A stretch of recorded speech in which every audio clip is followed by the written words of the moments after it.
ढेंकानाल जिला बलदिया बंध ग्राम पंचायत रे गत 12 तारिख ठारू आसंता 17 तारिख पर्यंत मां तारिणी मंदिर प्रांगण रे वार्षिक श्री जगन्नाथ पंचरात्र पारायण और प्रवचन ज्ञान यज्ञ महा धूमधाम रे अनुष्ठित हेउछि।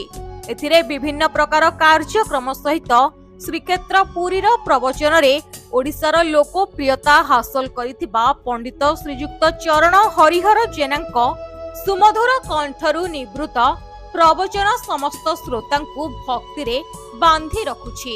एही आध्यात्मिक कार्यक्रम रे तारिणी मंदिर परिचालना कमिटीर समस्त सभ्यंक प्रत्येक तत्वावधान रे शांति श्रृंखलार परिचालित हेबा सहित आसंता 16 तारिख शुक्रवार दिन महाप्रसाद सेवनर कार्यक्रम रहिथिबार मंदिर परिचालना कमिटीर सभापति कहिसेंती। ब्यूरो रिपोर्ट, रियो न्यूज।